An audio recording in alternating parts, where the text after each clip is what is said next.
Salam sejahtera bagi kita Bapak Ibu Saudara-saudara yang terkasih nama Tuhan. Selamat hari Minggu, dan sebelum kita mendengarkan firman Tuhan yang akan kita renungkan bersama-sama, saya mengajak kita semua untuk berdoa. Damai sejahtera Allah yang melampaui segala akal, itulah yang memelihara hati dan pikiranmu dalam Kristus Yesus Tuhan. Amin. Firman Tuhan bagi kita hari ini terambil dari Injil Matius pada pasalnya yang ke-15, ayat 32 sampai dengan ayat 39, dengan judul perikop Lembaga Alkitab Indonesia, Yesus memberi makan 4.000 orang. Lalu Yesus memanggil murid-muridnya dan berkata, "Hatiku tergerak oleh belas kasihan kepada orang banyak itu. Sudah 3 hari mereka mengikuti aku, dan mereka tidak mempunyai makanan. Aku tidak mau menyuruh mereka pulang dengan lapar. Nanti mereka pingsan di jalan." Kata murid-muridnya kepadanya, "Bagaimana di tempat sunyi kita mendapat roti untuk mengenyangkan orang banyak yang begitu besar jumlahnya?" Kata Yesus kepada mereka, "Berapa roti ada padamu?" 7, jawab mereka. "Dan ada lagi beberapa ikan kecil." Lalu Yesus menyuruh orang banyak itu duduk di tanah. Sesudah itu ia mengambil ke-7 roti dan ikan-ikan itu, mengucap syukur, memecah-mecahkannya dan memberikannya kepada murid-muridnya. Lalu murid-muridnya memberikannya pula kepada orang banyak. Dan mereka semuanya makan sampai kenyang. Kemudian orang mengumpulkan potongan-potongannya, yang sisa 7 bakul penuh. Yang ikut makan ialah 4.000 laki-laki, tidak termasuk perempuan dan anak-anak. Lalu Yesus menyuruh orang banyak itu pulang. Ia naik perahu dan bertolak ke daerah Magadan. Yang berbahagia adalah setiap orang yang mendengar dan melakukan firman Tuhan. Bapak Ibu Saudaraku yang Tuhan Yesus kasihi, tema kita pada hari ini adalah kuasa dan kasih Tuhan. Saudara-saudara, kalau kita membaca ayat sebelumnya, kita akan melihat betapa Tuhan melakukan pengajaran yang sangat luar biasa. Pengajaran yang penuh kuasa. Sehingga kemanapun dia pergi, orang-orang mengikuti dia. Pada ayatnya yang ke-29 dan seterusnya kita melihat bahwa banyak orang yang sakit disembuhkan. Orang yang timpang menjadi berjalan.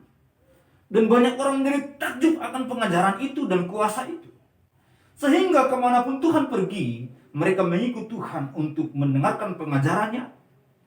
Dan hendak melihat betapa Tuhan berkuasa melakukan mujizat. Dan Bapak Ibu Saudara-saudara, ternyata bahwa mereka sudah 3 hari mengikut Tuhan. Mereka mendengarkan pengajaran Tuhan dengan begitu setia. Saudara-saudara, di setiap kali kita membaca Alkitab kita dari kitab Kejadian sampai kitab Wahyu, akan selalu menggambarkan tentang kuasa Tuhan. Akan selalu menggambarkan kasih Tuhan. Itu adalah hal yang terus berulang-ulang yang akan kita temukan. Mulai dari kuasa penciptaan, sampai kuasa pemeliharaan, kuasa penebusan, yaitu penyelamatan. Itu yang akan kita temukan berulang-ulang dari kitab Kejadian sampai kitab Wahyu. Jadi, sesuatu hal yang sangat-sangat wajar kalau orang terus mengikut Tuhan, bahkan berhari-hari. Kalau orang mengikut Tuhan dalam pengajarannya, bahkan mereka meninggalkan keluarga mereka atau pekerjaan mereka. Karena memang pengajaran Tuhan, pengajaran luar biasa. Pengajaran yang penuh dengan kuasa. Dan disertai dengan kasih yang sangat luar biasa pula. Dan lihatlah, mereka sudah 3 hari mengikut Tuhan. Dan Tuhan katakan mereka tidak mempunyai makanan untuk dimakan. Tetapi tak satu pun di antara mereka yang bersungut. Tak satu pun di antara mereka yang meminta kepada Tuhan agar mereka diberikan makanan secara jasmani. Mereka setia mengikut Tuhan. Mereka setia mendengarkan pengajarannya. Bahkan ketika mereka tidak memiliki makanan sekalipun. Tetapi saudara yang terkasih nama Tuhan, Tuhan mengetahui kebutuhan anak-anaknya. Nah, dari kebenaran ini kita harus menyadari bahwa tatkala kita mengikut Tuhan, tatkala kita telah setia melayani Tuhan, mendengarkan pengajarannya, bahkan mendengarkan khotbah ini, tatkala kita setia untuk melakukan firman Tuhan, tatkala kita setia untuk memuliakan Tuhan dengan pujian kita, dengan doa kita, dengan pelayanan-pelayanan kita, tatkala kita setia menggambarkan kasih Tuhan di tengah dunia, di tengah pekerjaan kita, di tengah keluarga kita, dan dimanapun, saudara, Tuhan juga setia untuk memeliharakan kita. Tuhan juga setia untuk menunjukkan kasih sayangnya. Tuhan juga setia untuk memberikan pertolongannya. Bahkan tatkala mereka tidak meminta roti kepada Tuhan, Tuhan memberikan mereka untuk makan roti dan juga makan ikan. Tuhan berkata bahwa aku tidak mau melihat mereka pulang dengan lapar, nanti mereka pingsan di jalan. Disinilah kita melihat betapa Tuhan begitu mengasihi anak-anaknya. Dikatakan kepada kita mulai ayat ini, hatiku tergerak oleh belas kasihan. Setiap saat Tuhan memiliki kasih yang sangat dalam kepada kita. Bahkan kehadirannya di tengah dunia ini pun adalah karena kasih yang sangat dalam. Kasih dari Allah Bapa kita yang begitu mengasihi saudara dan saya. Sehingga jangankan perihal tentang roti ataupun ikan, jangankan tentang makanan jasmani atau minuman, bahkan dirinya, nyawanya diberikan untuk kita. Kristus Tuhan yang adalah kasih yang sempurna. Dia bukan sekedar mengajarkan kasih, tapi dialah kasih itu. Dia bukan sekedar menunjukkan gambaran bagaimana mengasihi, tapi dia bahkan wujud dari kasih itu. Dia yang telah rela memberikan segalanya. Dan pada saat ini diajarkan kepada kita, dia mengenal, dia mengetahui orang-orang yang ikut mendengarkan pengajarannya, mereka membutuhkan makanan dan Tuhan tahu itu. Apakah Tuhan tidak tahu apa yang engkau butuhkan hari-hari ini? Apakah Tuhan tidak tahu apa yang engkau butuhkan di tengah rumah tanggamu?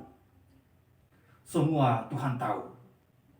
Dan saudara-saudara, ada waktunya dia akan berkata bahwa aku tidak mau membiarkan mereka dalam kelaparan. Tuhan sangat mengasihi orang-orang yang mendengarkan pengajarannya. Tuhan sangat mengasihi orang-orang yang mengikuti ajarannya. Tuhan sangat mengasihi orang-orang yang percaya kepada dia. Dan karena kasih itu, dia pun menunjukkan kuasa untuk boleh mereka merasakan kuasa itu dalam hidup mereka. Saudara-saudara yang terkasih nama Tuhan, jadi dalam nats ini kita boleh melihat bahwa Tuhan memiliki kuasa dan juga kasih yang perbandingan yang sama, sehingga komplitlah bahwa dia mampu berbuat apa yang terbaik bagi anak-anaknya. Manusia barangkali memiliki kasih, manusia barangkali memiliki kuasa, tetapi apa yang dimiliki oleh manusia adalah terbatas. Kuasa manusia adalah kuasa yang terbatas. Kasihnya punlah kasih yang terbatas, sebatas semampu mana ia dapat melakukannya. Tetapi Tuhan kita adalah Tuhan yang tidak terbatas, memiliki kuasa yang tidak terbatas dan kasih yang tidak terbatas. Maka dia mampu memberikan pertolongan kepada kita sesulit apapun yang menjadi pergumulan kita masing-masing. Saudara-saudara yang terkasih dalam nama Tuhan, kasih Tuhan bukan hanya kasih dalam perkataan, tapi adalah kasih juga di dalam perbuatan. Dia bukan hanya berkata, hatiku tergerak oleh belas kasihan, tapi dia juga melakukan bahwa dia menunjukkan kasih itu dengan memberikan mereka makan. Saudara-saudara yang Tuhan Yesus kasihi, sering sekali tatkala kita berharap kepada manusia, kita akan dikecewakan. Karena walaupun sesungguhnya mereka menginginkan untuk memberikan pertolongan, tetapi mereka terkadang tidak mampu untuk melakukannya. Hal itu bukan hanya dialami oleh orang lain, tetapi juga kita alami. Terkadang kita mengasihi orang lain, mengasihi saudara-saudara kita, dan kita mau berbuat sesuatu yang baik bagi mereka. Tetapi kita terkadang tidak berdaya untuk melakukannya karena keterbatasan. Tetapi Tuhan kita adalah Tuhan yang mampu melakukan yang terbaik. Ketika Dia berkata, aku tidak mau mereka pulang dengan lapar, nanti mereka pingsan di jalan. Tuhan begitu tahu yang dibutuhkan anak-anaknya. Dan Tuhan pun berkuasa untuk boleh memberikan mereka makanan. Saudaraku yang Tuhan Yesus kasihi, pelayanan yang terbaik adalah pelayanan di mana kita bersungguh-sungguh untuk menunjukkan kasih. Pelayanan akan menjadi suatu beban yang berat jika kita melakukannya dengan cara yang terpaksa. Akan banyak persungutan. Dan ketika ada tantangan kecil saja, itu akan membuat kita seolah-olah sudah merasakan kesulitan yang tiada terperi.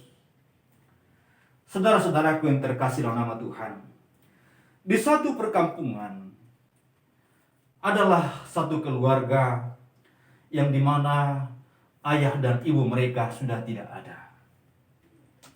Jadi yang bertanggung jawab untuk keluarga itu adalah yang paling tua, yaitu kakak mereka. Sementara si kakakan ini pun, atau kalau orang Batak si abangan ini pun, ternyata belum menikah pula. Juga belum dewasa. Masih remaja dan adik-adiknya masih sangat kecil. Sangat memprihatinkan memang. Orang ini berjuang untuk boleh mencukupi kebutuhan adik-adiknya. Salah seorang dari adiknya ada pula yang cacat. Tetapi dia tetap harus membuat adiknya itu tetap bersekolah. Setiap hari dia harus menggendong adiknya pergi ke sekolah. Baik kalaupun hujan, dia terus menggendong adiknya pergi ke sekolah dan menjemputnya pulang lagi di siang hari. Satu ketika adalah seorang ibu berkata, kasihan sekali anak ini. Dia masih remaja harus menggendong-gendong adiknya. Setiap hari pergi ke sekolah. Satu kali dia tidak membalasnya, tidak menjawabnya. Besoknya dia terus melakukan hal yang sama. Dan ternyata ada hujan yang deras. Dan mereka berteduh di rumah atau di teras rumah ibu yang suka berkata kasihan dan kasihan itu. Lalu kemudian ibu itu berkata langsung kepada dia, kasihan kali kamu nak. Kamu masih kecil tapi kamu sudah memiliki beban yang berat dalam hidupmu untuk adik-adikmu. Lalu dia berkata, apa yang ibu katakan? Ibu berkata beban? Oh tidak.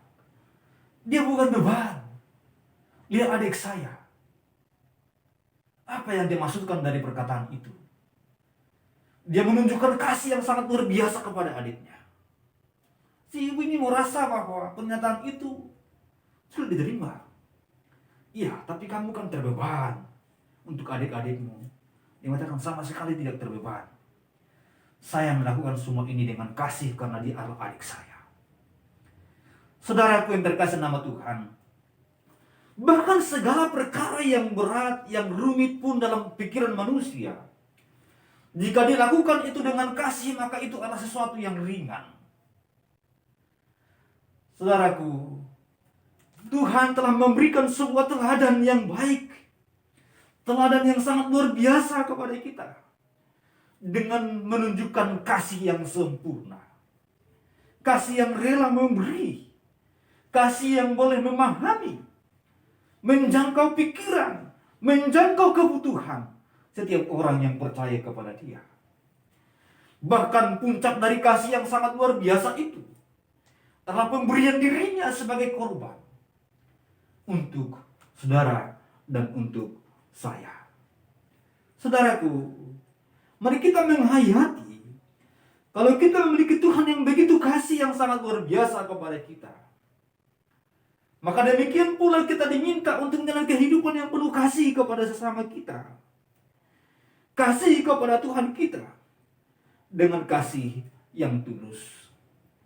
Pada nas ini dikatakan kepada kita, maka Tuhan bertanya kepada murid-muridnya, adakah roti padamu? Dan mereka berkata bahwa hanya ada 7. Murid-muridnya seolah memberikan suatu statement bahwa di tempat sepi seperti ini tidak mungkin memberikan orang-orang banyak ini makan dengan kenyang. Tidak ada yang menjual, bahkan ketika ada uang pun tidak ada yang menjual makanan, tidak menjual roti di sana. Apalagi ketika mereka di sana belum tentu memiliki uang. Tetapi dengan kasih Tuhan, maka dengan 7 roti itu pun dapat berkelebihan. Saudaraku yang terkasih dalam nama Tuhan, Tuhan meminta roti itu. Dan kemudian ada beberapa ikan juga diberikan kepadanya. Dan kemudian saudara-saudara terkasih nama Tuhan, disuruhlah semua orang yang ada di sana untuk duduk. Dan kemudian dia mengucap berkat akan makanan itu. Dan kemudian dibagi-bagikan. Apa yang terjadi? Bahwa terjadilah mujizat sangat luar biasa. 4.000 laki-laki itu makan. Dan tidak termasuk perempuan. Dari segi jumlahnya, tentu mereka semua makan. Itu berarti yang makan itu lebih daripada 4.000. Kita tidak perlu berspekulasi entah berapa jumlahnya, tapi yang jelas itu lebih dari 4.000 semua yang makan, kenyang bahkan berkelebihan. Dikatakan kepada kita bahwa mereka makan dengan begitu kenyang dan memiliki sisanya 7 bakul penuh. Saudara-saudaraku yang Tuhan Yesus kasihi, apa yang kita temukan dari nats ini adalah ada kuasa dari pengucapan syukur.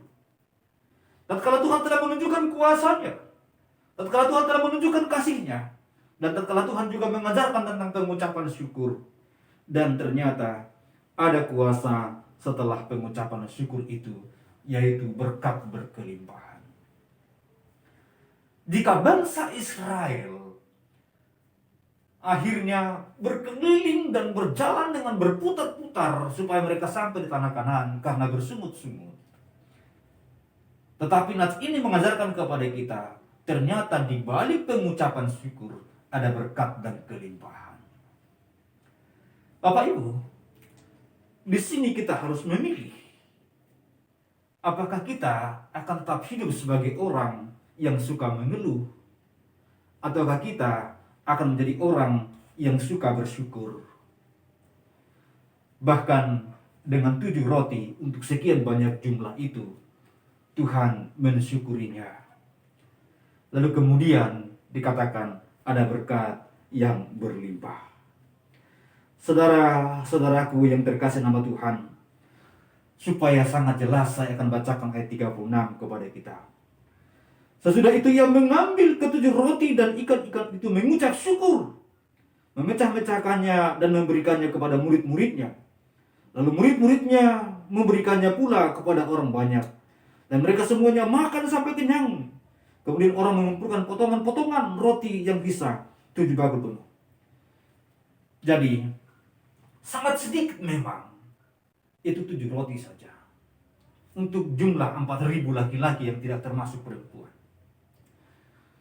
Sangat sedikit memang ikan-ikan kecil yang dimaksud. Tapi itu tidak menjadi alasan untuk bersungut ini kurang. Itu tidak menjadi alasan untuk mengatakan jumlah ini sangat sedikit dan sangat berkekurangan.